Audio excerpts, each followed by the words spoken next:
యావే Rapha shalom తెలియపరుస్తూ తండ్రికి మహిమ. ఈ కార్యక్రమాన్ని వీక్షిస్తున్న మీ అందరికి షలోం అండి. మంచితో పాట విందాం. తండ్రికి మహిమ కలుగును గాక. హల్లెలూయా.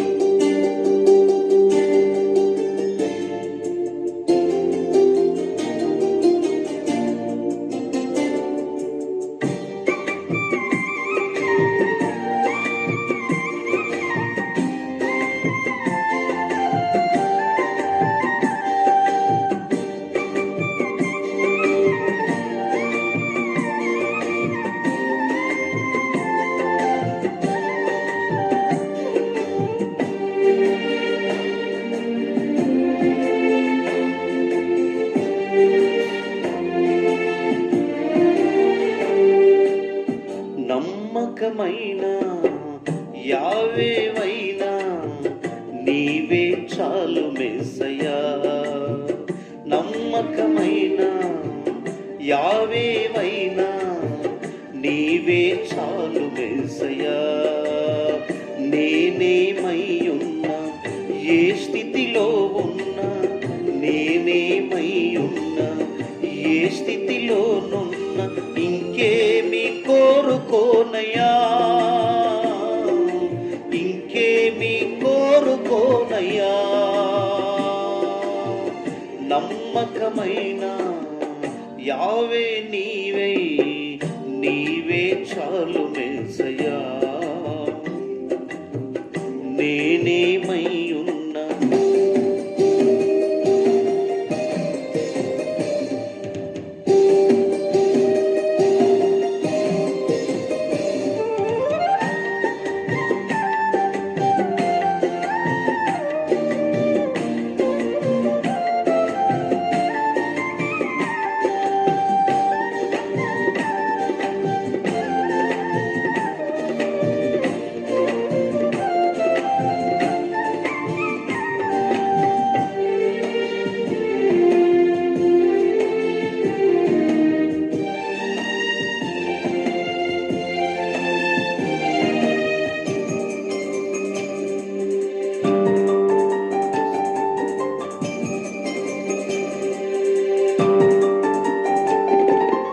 ఆత్తులైన వారే హాని చేయి చూసిన, మిత్రులే నిలవకుండినా.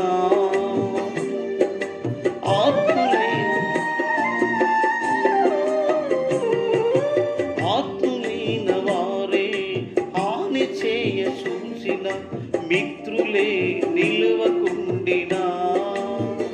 న్యాయము తీర్చే యావే నీవే, న్యాయము తీర్చే నీవు నాకుంటే చాలు మెస్సయ్యా, చాలు మెస్సయ్యా, చాలు మెస్సయ్యా.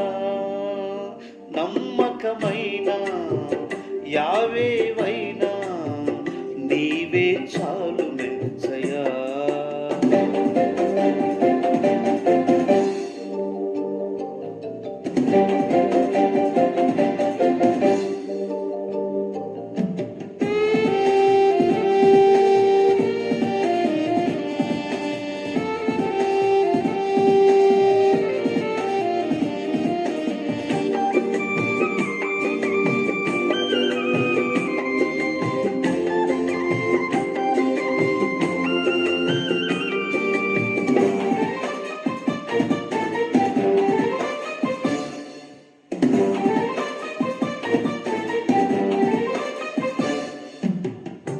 జ్ఞానమంత చూసి శక్తిధార పోసిన, నష్టమే మిగిలిసుండినా.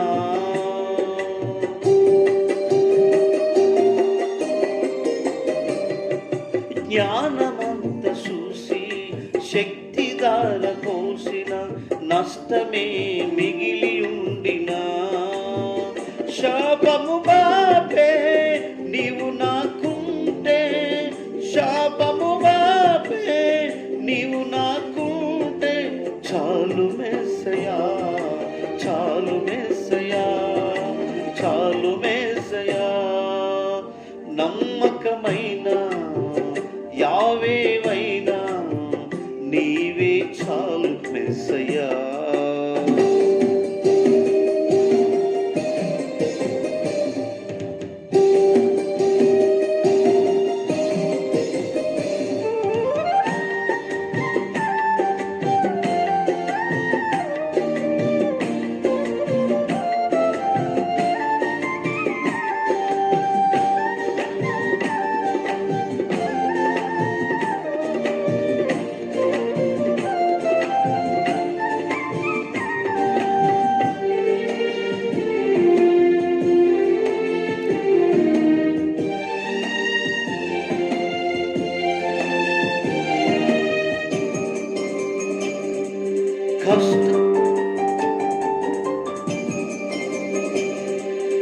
కష్టకాలమందు గుండె జారిపోయిన గమ్యమే తెలియకుండినా,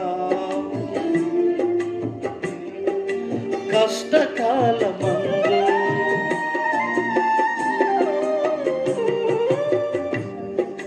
కష్టకాలమందు గుండె జారిపోయిన గమ్యమే తెలియకుండినా, సాయం చేసే నీవు నాకుంటే, సాయం చేసే నీవు నాకుంటే చాలు మెస్సయ్యా, చాలు మెస్సయ్యా. నమ్మకమైన యావేవైనా నీవే చాలు మెస్సయ్యా. నమ్మకమైన యావే నీవై నీవే చాలు మెస్సయ్యా. నేనేమై ఉన్నా, ఏ స్థితిలో ఉన్నా, నేనేమై ఉన్నా, ఏ స్థితిలో ఉన్నా, ఇంకేమి కోరుకోనయ్యా, ఇంకేమి కోరుకోనయ్యా. నమ్మకమైన యావేవైనా నీవే చాలు మెస్సయ్యా, మెస్సయ్యా. మంచిది. రాత్రికాల సమయమందును పగలకాల సమయమందును ఈ కార్యక్రమాలు వీక్షిస్తున్న మీ అందరికి షాలోమ్ అండి. ఈ వాక్యాన్ని ధ్యానం చేద్దాం. ఈ వాగ్దానాలన్నీ మన జీవితాల్లో ఈ రోజంతా మనకు తోడై ఉన్నట్లుగా చదువుదాము. ఇర్మియా గ్రంథం 31వ అధ్యాయం 24వ వచనాల్లో పరిశుద్ధ గ్రంథమైన బైబిల్లో శ్రేష్టమైన వాక్యాన్ని మనం చదువుదాము. దయచేసి వాక్యాన్ని చదువుతుండగా దయచేసి అందరూ శ్రద్ధగా వాక్యం విందాం, దయచేసి వాక్యాన్ని గౌరవిద్దాం. 31వ అధ్యాయం ఇర్మియా భక్తుడు రాస్తూ 24వ వచనం, అలసి ఉన్న వారి ఆశను తృప్తిపరిచెదను, కృషించి ఉన్న వారందరినీ నింపేదను. హల్లెలూయా. అలసిపోయి సొమ్మసిల్లి కృషించిపోయి కురింగిపోయి ఇక బలహీనతలో స్థితిలో ఇక చేతగాదనే స్థితిలో ఉన్న వారినట ఏం చేస్తాడైనా నింపుదును అంటాడు, నింపి నడిపిస్తాడు అంటున్నాడు. ఈరోజు ఎందరైతే అలసిపోతూ ఉన్నారో, సొమ్మసిల్లిపోతున్నారో, బలహీనలై ఉన్నారో, ఈరోజు ఆయన మిమ్మల్ని లేపి నడిపించడానికి సిద్ధంగా ఉన్నాడని మీరు మర్చిపోమాకండి. హల్లెలూయా. మంచిది. కీర్తన గ్రంథం 68వ అధ్యాయం 9వ వచనంలో మరొక మాట రాయబడింది. అదే దానికి సంబంధించిన ఈ వాగ్దానాన్ని చదువుకుందాం. సృష్టికర్త అయిన తండ్రి యావే, నీ స్వాస్థ్యం మీద నీ వర్షంను సమృద్ధిగా కురిపించితివి, అది అలసి ఉండగా దానిని బలపరిచితివి. ఈరోజు తన స్వాస్థ్యమైన పిల్లల మీద తన వర్షాన్ని, పరిశుద్ధాత్మ వర్షాన్ని కుమ్మరించి ఏం చేస్తారట, వారు అలసి ఉన్న వారు లేవనెత్తుతూ ఉన్నాడని ఈ వాగ్దానం తెలియపరుస్తూ ఉంది. ఏబు గ్రంథంలో ఏబు అంటాడు 3వ అధ్యాయం 17వ వచనంలో ఒక చక్కటి మాట ఉంది. ఈ వాగ్దానం చదువుదాము. అక్కడ దుర్మార్గులు ఇక శ్రమపరచబడుదురు, బలహీనులైన వారు, అలసి ఉన్నవారు విశ్రాంతి నొందురు. ఎక్కడ? ఆ అగ్నిగుండంలో గర్వించి ఇదిగో దుష్టులు దుర్మార్గులు అందరూ కాలిపోతారు. పనిచేసి సేవ చేసి అలసిపోయినట్టు వారు విశ్రాంతి తీసుకుంటారట. కనుక అలసిపోయిన ప్రజలను విశ్రాంతిగా ఉంచుతాడని వాగ్దానం తెలియపరుస్తూ ఉంది. కీర్తనలు 6 అధ్యాయము 6వ వచనం. నేను మూలుగుసు అలసి ఉన్నాను, ప్రతి రాత్రియు కన్నీరు విడుసు, నా పరుపు తేలినంతగా ఏడ్చి ఏడ్చి నా కన్నీటి చేత నా పడక కొట్టుకొని పోయిందని ఆయన తెలియదు. నిజంగా చూడండి, కన్నీళ్ళ చేత పరుపు పడక కొట్టుకొని పోతుందండి. అంత కన్నీరు వచ్చిందా? వరద వస్తే ఇంత లోతు వస్తే కొట్టుకోపోద్ది. అంత లోతు కన్నీరు గారిందా అంటే ఆ వేదన, ఆ దుఃఖం అలసిపోయినట్టు. ఇది భక్తుడు దావీదు ఏంటాడంటే, నా అలసిపోయిన అలసట చేత కన్నీళ్ళ చేత నా పడకంతా కొట్టుకొని పోతుంది, నా పరుపు తేలాడుతుందని దావీదంతగా ప్రార్థన చేసినట్లుగా ఈ గ్రంథంలో తెలియపరుస్తూ ఉంది ఈ వాగ్దానం. యెషయా గ్రంథము 28వ అధ్యాయం 11వ వచనంలో ఒక చక్కటి మాట ఉంది, అది కూడా చదువు. నిజమే, అలసి ఉన్న వారిని నెమ్మది కలగజేయడి, ఇదే నెమ్మది, ఇదే విశ్రాంతి అని చెప్పేవారు జనములతో జనములతో మాట్లాడుతున్నట్టు, ప్రజలారా మీరు స్వార్థ పనులు అలసిపోయారా, సొమ్మసిల్లిపోయారా, బలహీనులై ఉన్నారా? మిమ్మల్ని అందరినీ కూడా అలసట నుండి సమృద్ధి కలిగినట్టు మేలుతో నింపుతాను. కాబట్టి ఇంతవరకు చాలా విశ్రాంతి తీసుకుని ప్రశాంతంగా ఈరోజు అలసిపోయి సేవలు చేస్తున్నారు చాలామంది. కనుక సత్యమైన సేవ కొరకు అలసిపోయిన వారిని, సొమ్మసిల్లిపోయిన వారిని, అలసటగా ఉన్న వారిని ఆయన అలసట తీర్చు ఆయన సన్నిధిలో ఉంచుతాడని చివరి మాట తెలియపరుస్తుంది. మరొకసారి చదువుదాం.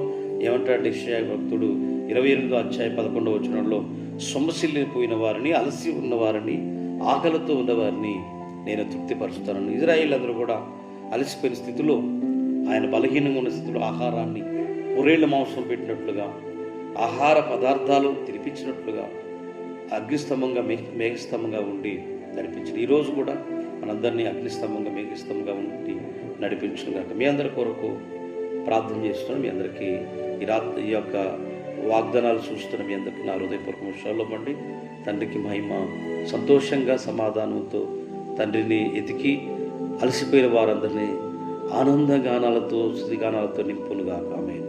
ప్రార్థన. మహాగణుడు అయిన తండ్రి, అతి పరిశుద్ధుడైన మా రాజా, నీ పాదాలకు నమస్కారం చేస్తున్నాము. దీవించండి, ఆశీర్వదించండి.